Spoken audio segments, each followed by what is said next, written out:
Hey coaches, hope everybody's doing well. I've got a few things to show you. One is a PowerPoint that I made about Mondays. We're going to talk about Monday practices. And then the second thing that I'll get to at the end is a document that has, 30 days out and then really the last couple of weeks of training for the 2004 United States Olympic team. And this particular group that I've got is the mid-distance group led by Coach John Urbanchik. And the reason I'm including this is because a lot of the way that I like to write practices on Mondays is because of John. And John's really taught me a lot. So I think you'll see I hope you'll see some similarities in the way that I construct the workouts and the way that John is constructing them in the lead up to the camp. So I'll show it to you a little bit later, and I'll also include it in the post. So I'm going to share the screen, and actually I'll do that in a minute and talk about these Monday practices that I've got for you. So I've got a bunch of them I'm going to show you. I'm going to show you some good ones, and I'm going to show you some ways that I've messed them up. And some of the ways that I've messed them up, really the one way that I mess them up is I make the Mondays too difficult. I feel that if I've got a descending set where I've got kind of three parts, I usually have a good Monday. It's not that exciting, but then the rest of my week can be pretty exciting off of that. But if I've got like a Monday like I did last week where I did 3100s on 110 freestyle, it's a great set. I just did on the wrong day. It's too tough. The athletes were like cranky all the way through it, physically cranky.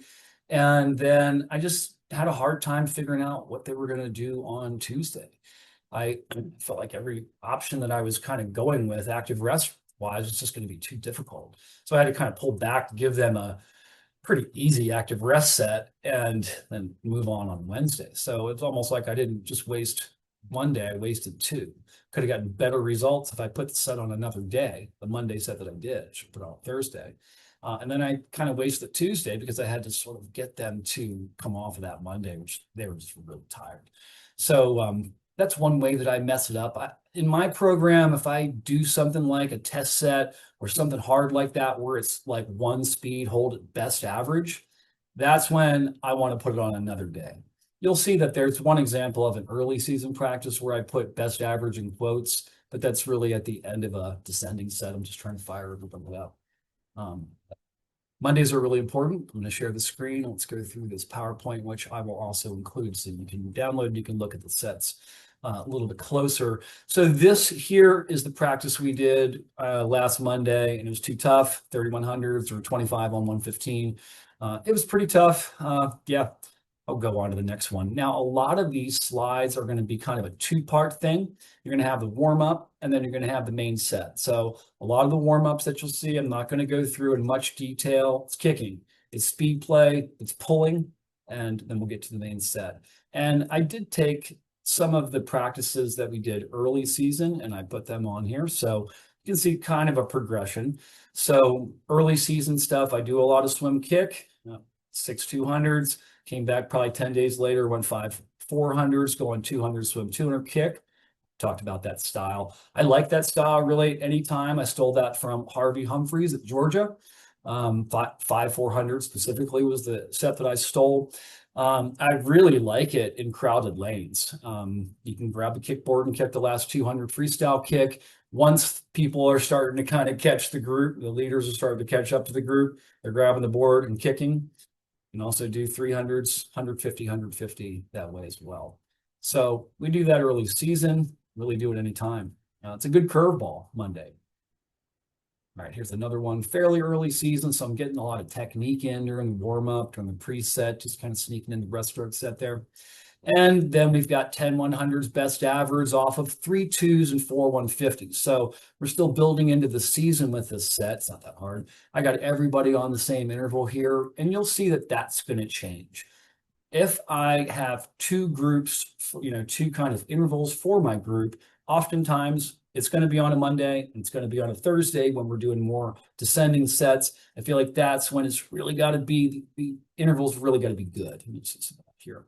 So this is another example here of a main set, 225 interval, 145 for some 150s, and then a 50-second interval for 75s. The interval for this type of set's got to be short enough where, the athletes I've got on 50 are going between 40 and 44. So I want to get a short rest thing, and I don't do it all the time. I do it on the Mondays.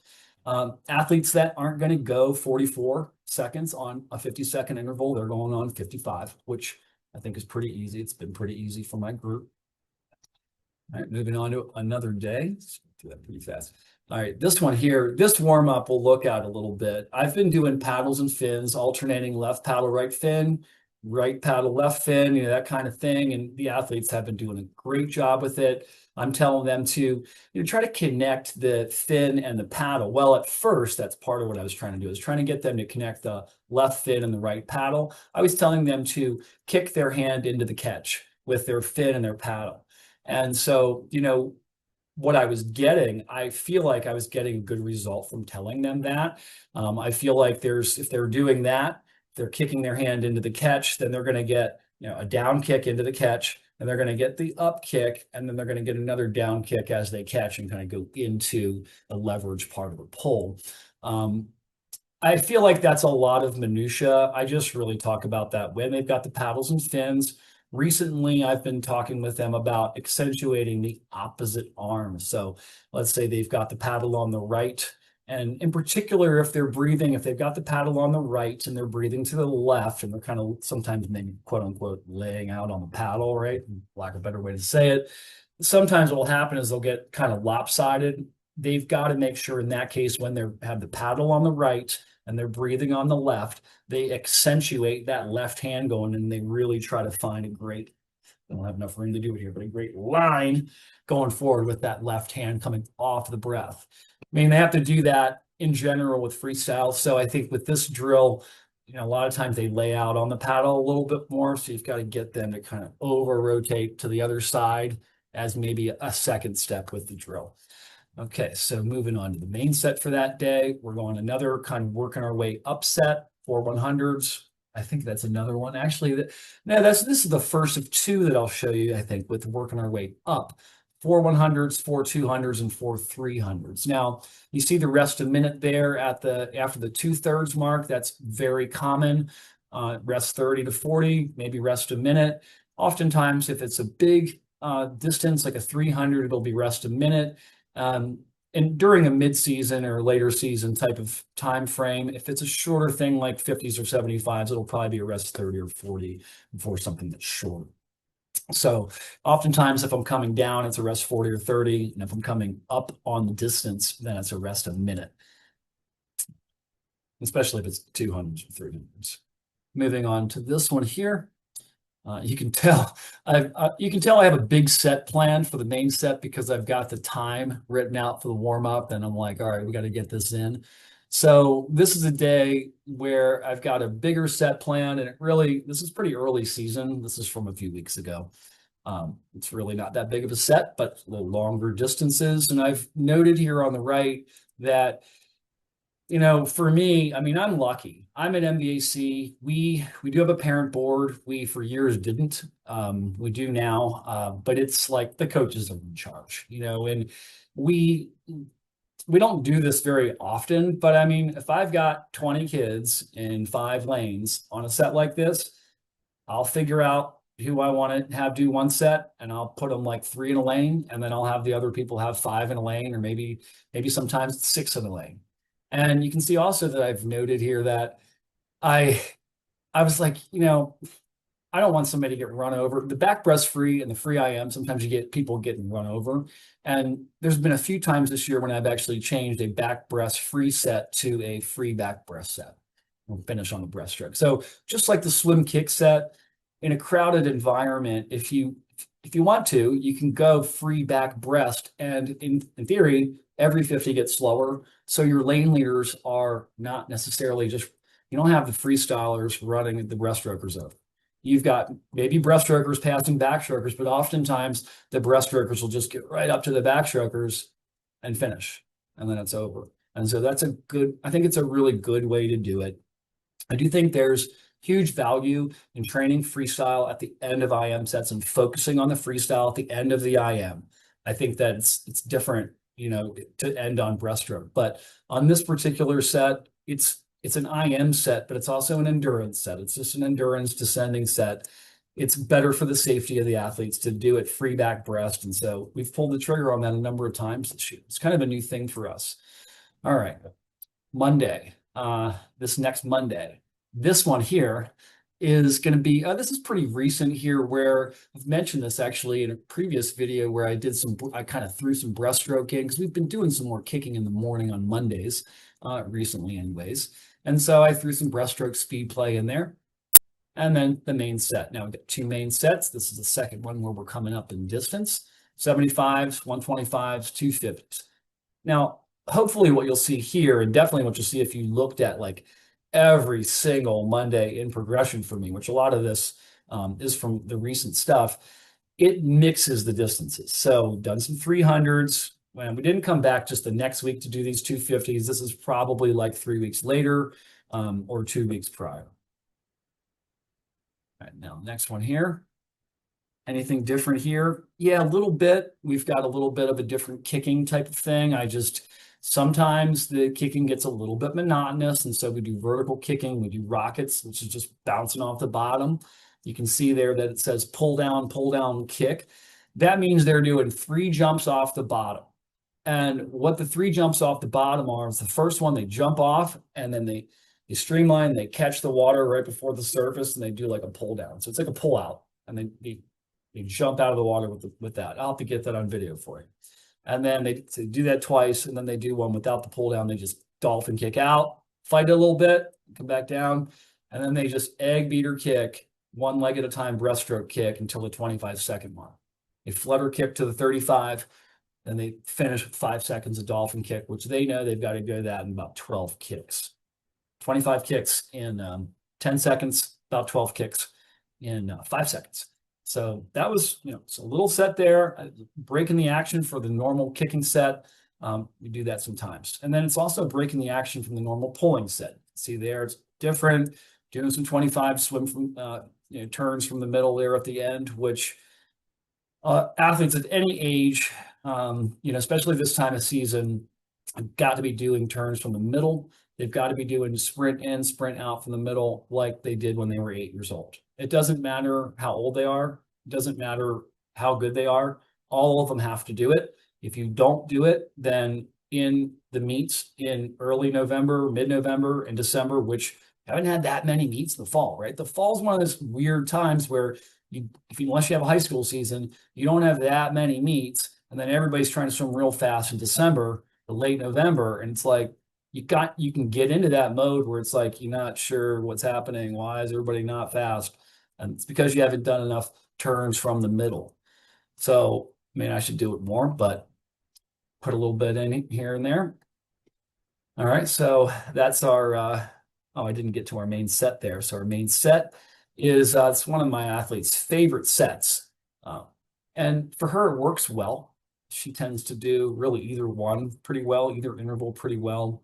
But I think you've got to be careful with this type of set, because like I've got some guys in particular on the guys side for me that they'll swim 55s on the 105. And it's like the 115 is too easy to start. It's like, well, what are they going to do there? Are they going to do 57s and 8s, like really lazy and easy? Because that's pretty much what they would do. I don't expect them to go 53s and 54s on 105. I'm expecting 55 to 58. So I'm kind of setting them up where they're either, what they end up doing if I mess up and give them a set is they just start off and they just hold 55 and 56s on the 115. And then I end up walking over to the lanes and I'm like, well, you guys can just pretty much hold that the whole way. Because I don't, what are you then going to do? Go slower on the 110 to set up the 105? It kind of messes them up because 115 is too easy for people. Like you can look at, I could have written down for your group 140, 135, 130. It's the same. It could be the same thing. It just depends on how fast your athletes are going. So you can see in this case, it's like, I just have noticed for at least half of the people that I work with that do that set, it's like it's too easy at the beginning. I really should just, give them longer distances with harder interval bases and then bring them down. I should have gone 300s and 200s and 900s on this particular day. But for some people, it works well. Like for me, in particular, the one on 120, 115, 110, I've got a lot of athletes that they just kind of like getting down and going a minute at the end on 110 is really good. Maybe they'll go 103s at the end. So they'll probably start at like 105, 106. 120 is good for them. It gives them a little bit more time. Typically, those are not your distance swimmers anyways. I mean, maybe if they are, they're doing it easy at the beginning and they're feeling good about that. I mean, that's fine sometimes, but you can also just notice it and mess it up one time, but then switch it up the next time. But a lot of people, a lot of your 200 down people, they'll do well with this type of thing, 3-part set. So maybe you would do a 2-part set. I think though, what you probably do is just pick an interval and do it. And I showed you the 3100s that I did on the wrong day. I think that was more of what we could have done on this day.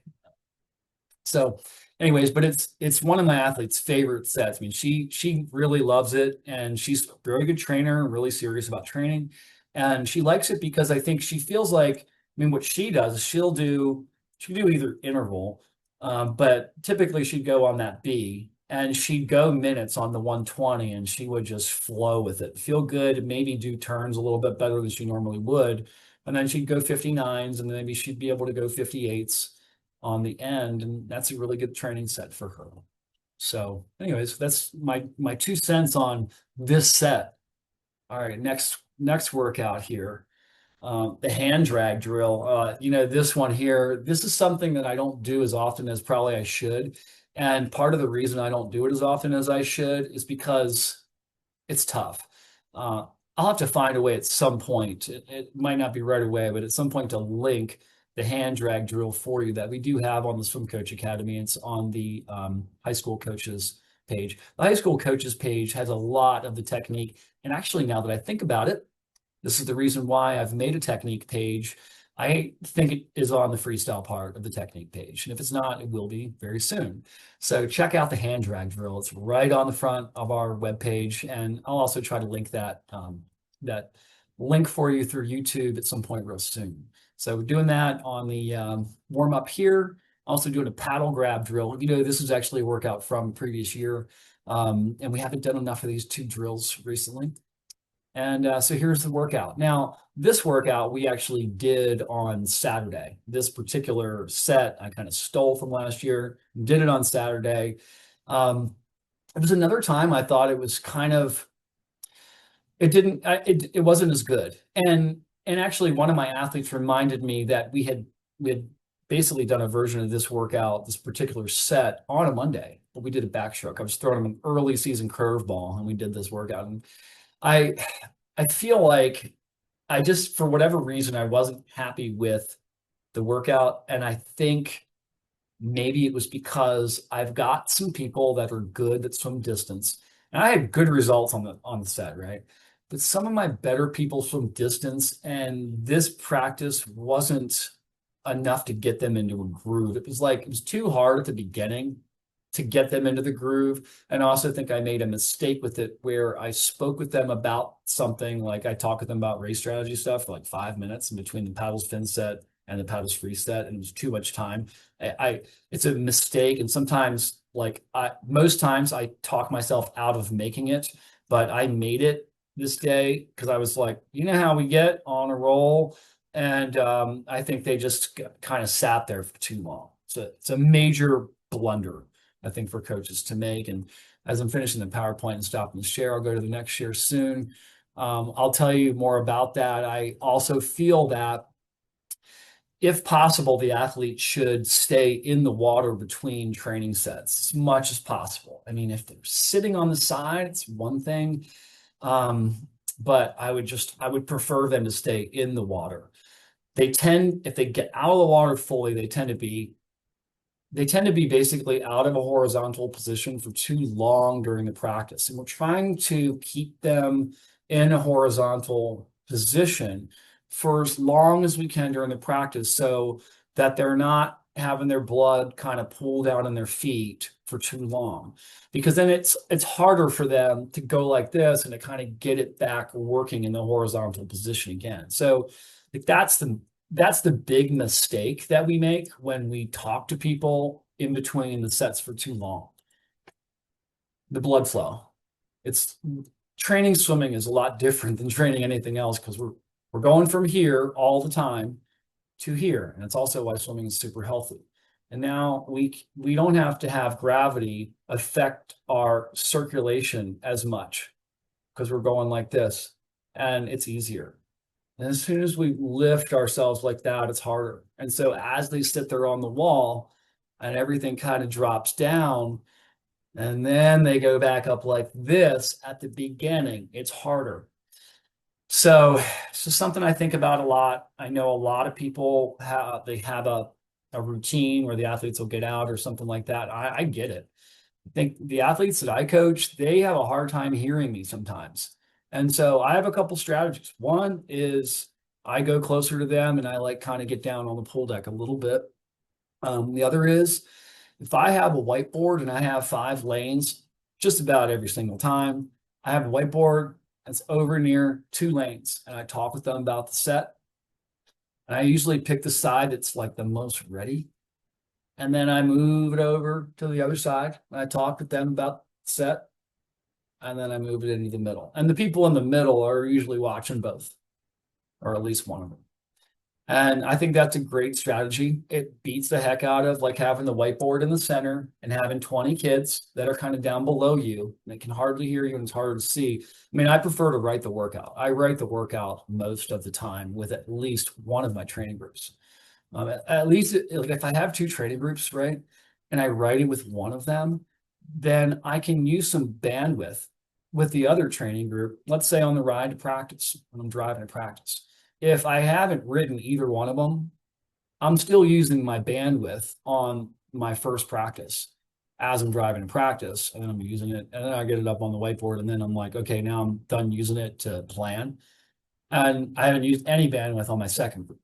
But if I plan that first group, then I can use the bandwidth kind of like basically for the rest of the day. Once I've got it written, then then I can either plan a little bit more. I can look at splits. I can look at people's 200 freestyle splits, see what their last 50 is. I can write that down, I can show them at practice, and then they can beat that during the set.